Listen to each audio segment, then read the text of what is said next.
Bonjour. Aujourd'hui, c'est Pâques. Pâques est arrivé. Tout le monde a préparé ses recettes dans nos pascals de œufs en chocolat.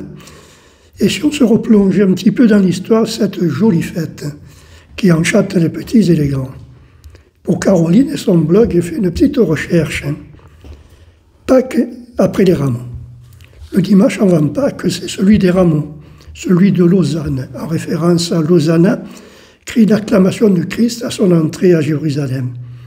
Les gens, naguère, confectionnaient un rameau ou rampant, celui des enfants étant enrichi de papier doré, de gâteaux, de friandises. En Provence, on prenait tout simplement un rameau d'olivier dans les nombreux oliviers qui tapissaient nos collines, si prolifiques de cet arbre avant l'hiver 1956. Il apportait la protection pour toute l'année, pour toute la famille, le rameau précédent devant être brûlé. Du lundi au vendredi, de cette dernière semaine de carême, c'était ce qu'on appelait la semaine peineuse ou pénible. Il y avait des obligations, par exemple, le grand nettoyage. Il y avait aussi des interdictions, surtout le vendredi saint. Par exemple, ne pas travailler, ne pas rire, ni honorer sa compagne, ni etc., etc. De plus, les cloches des églises, après le Gloria du jeudi saint, se taisent, vont à Rome. À Rome, pour chercher des œufs. Vivant qu'elles reviennent, disaient les enfants.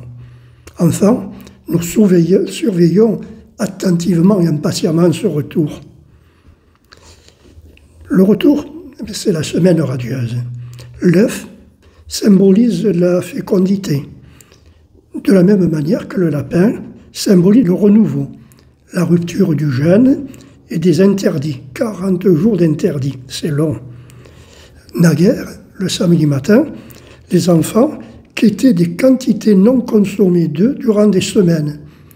Ces œufs récoltés étaient cuits, étaient peints, servaient à s'amuser, à décorer, à se battre et à se nourrir ensuite.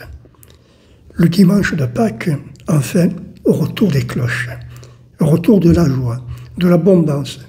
Dès le petit déjeuner, on consomme des œufs à foison. Mon grand-père, Giuseppe, en mangea jusqu'à 2 douzaines un certain matin de 1950. Et puis, les cloches, les dames de bronze, comme on les appelait, résonnaient enfin, et c'était la liesse, la fête. Pour les croyants, la grand-messe, la procession dans les rues de la ville. Avec Pâques, du latin Pasqua, qui signifie paître, c'est le retour donc à la vie normale, sinon à l'abondance. Quoique dans les familles plus pauvres, c'est surtout le retour un petit peu plus de nourriture carnée. En ce jour pascal, qui est férié comme le lundi, dans nombre de pays, on festoie ce premier dimanche après la première lune de printemps. À midi, la viande réapparaît sur la table. Par exemple, à Marseille, c'est la soupe pascale, d'un bouilli de bœuf, de poulet, de légumes du pot-au-feu, le tout haché menu. On ajoute dans la soupe un œuf cassé par personne, dans la soupière. Mais pas que ce jour, c'est aussi l'agneau pascal. En fait, c'est une coutume qui sera empruntée aux Juifs provençaux, selon Joseph Darbo, car Apessa est une fête pastorale du temps des Hébreux. Cette tradition, au cours de l'histoire, a cheminé jusqu'à nous, ici, en Provence notamment. Pâques, c'est l'accueil du printemps. Dans l'Antiquité, le retour du printemps se fêtait sous l'égide des dieux et des déesses. Par exemple, en Syrie, c'était la déesse Ishtar, déesse de la fécondité et de l'amour. Elle est devenue Easter pour les anglo-saxons.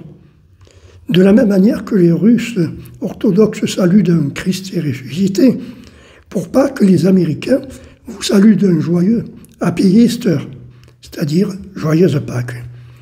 Je me souviens qu'à Rochester, où nous nous trouvions dans l'État de New York, en famille, pour Pâques 1990, un simple d'esprit, un fada, dirions-nous en Provence, nous a escortés une bonne partie de la matinée dans la petite ville en nous saluant de Happy Easter. On ne savait pas à l'époque, ça voulait dire Joyeuse Pâques. On le trouvait un peu simplé. En fait, non seulement il était un tout petit peu, mais il était très gentil. Dans les jardins de cette ville-là, de nombreux lapins géants trônaient. Là-bas, c'est une tradition. Les lapins géants, c'est la démesure américaine. Un petit peu de sourire familial maintenant. Je cherchais, pour Pâques 1992 à Toronto, une petite peluche représentant un lapin, pour Caroline, ma fille. J'ai parcouru la ville, j'en ai fait des magasins. Enfin, finalement, dans une sorte de petit bazar, où il y avait évidemment un peu de tout, comme dans tous les bazars, j'en vois un de lapin tout gris, tout singulier. Je l'emporte dans un paquet qu'on me fait rapidement. Fou rire quand Caroline le découvre à midi, le jour de Pâques, j'avais choisi une superbe souris grise à la place d'un lapin. Je venais de créer le lapin souris de Pâques, sans le savoir. Caroline l'a ramené. Et il est maintenant en France, où il s'est très bien habitué. On dit que excès d'œufs ne nuit pas. Peut-être pas. Je racontais à Caroline que Joseph, mon grand-père, qui était un homme fort discret, avait oublié un jour son cheval et sa charrette à 2 kilomètres de chez lui, devant le bureau de poste Viotti à Marignane. Il y était rentré pour voir les résultats du Tour de France, où couraient à cette époque-là les deux grands cyclistes italiens, Fausto Coppi et Gino Bartali. Après avoir vu l'annonce du résultat, il était rentré chez lui en méditant. Il est tout simplement oublié, et ma grand-mère lui a fait remarquer quand il est arrivé chez lui, oublié le cheval attaché à la charrette, elle-même attachée au platane, devant le bureau de tabac. Un homme distrait, un peu comme moi avec ma souris. Et les œufs de Pâques dans tout ça. Mais voilà, un beau jour de Pâques des années 50, prenant son petit déjeuner traditionnel avec lui, sa femme, ma grand-mère donc, mon père Joseph, ma mère Yolande, moi-même et d'autres membres de la famille, comme tous les matins de Pâques, nous étions réunis autour de la table et Giuseppe et le grand-père racontaient les fêtes pascales de la ville de Parme et de Agna di Cornillo, là où il était né. Nous écoutions tous ce qu'il nous racontait, ses souvenirs, et lui il parlait en mangeant des œufs durs. Quand il s'est arrêté de parler, pour boire un verre de vin, se réhumecter la glotte, il constata, et tout le monde avec lui, qu'il avait avalé au moins une 12e d'œufs durs. Heureusement, bien qu'ayant aussi observé du jambon cru, issu du cochon tué à l'automne dans la ferme, ayant absorbé de la terrine de campagne préparée par mon père avec le même animal, cet homme sobre, d'habitude, ne fut pas malade. Miracle pascal. En ce qui me concerne, j'ai assisté à une orgie d'eau dure comparable, racontait à Caroline, son arrière-petite-fille. Invitée à Paris par un mécène du collège universitaire Glendon, où elle a fait ses 4 ans d'études universitaires, elle était là en tant qu'ancienne étudiante et a constaté de ses yeux éberlués qu'un des invités à cette collation de Pâques, un homme très imposant, un Canadien très solide, absorbait, tout en discutant, en gesticulant, un nombre incalculable de durs et calés empilés en pyramide. Elle était donc sidérée, elle l'est toujours. Sur le plan gastronomique, Pâques, c'est les œufs, bien entendu, sous toutes les formes, mais aussi l'agneau, dont il est question plus haut. Dans la famille, il était d'ailleurs de rigueur chaque année. Je vais vous en donner une petite recette d'origine italienne et qu'on appelle le spezzato di agnello. Le spezzatino di agnello, blanquette d'agneau, est un plat délicieux que préparait l'arrière-grand-mère Lisa de Caroline, originaire des Abruzzes en Italie pour les fêtes de Pâques. Voici la recette.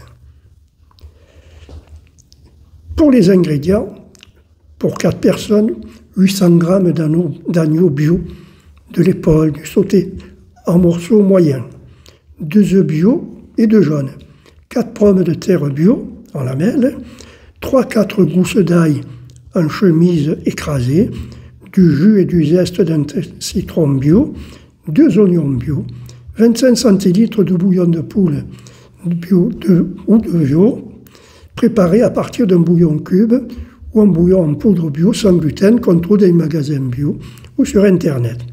Un bon verre de vin blanc sec, 4 cuillères à soupe d'huile d'olive, 4 à 5 olives vertes bio détaillées finement, du sel, du poivre, du thym et du parmesan râpé.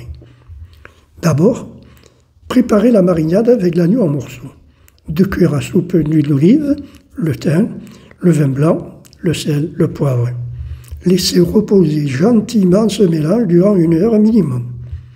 Égouttez et conservez la marinade ensuite pour la suite de la recette. Dans une sauteuse, faites revenir l'oignon émincé dans 2 cuillères à soupe d'huile d'olive, sans le colorer. Ajoutez et faites revenir l'agneau. Les morceaux, une fois dorés, ajoutez l'ail, le bouillon de poule, la marinade que vous avez conservée et les pommes de terre. Laissez mijoter tranquillement à feu doux de 45 minutes à 1 heure. La viande doit devenir tendre. Vous battez rapidement les œufs et les jaunes avec le jus de citron, du sel, du poivre et le parmesan râpé. Vous ajoutez ce mélange à la préparation précédente en fin de cuisson. Remuez intimement et doucement. Ajoutez l'assaisonnement, ajustez-le.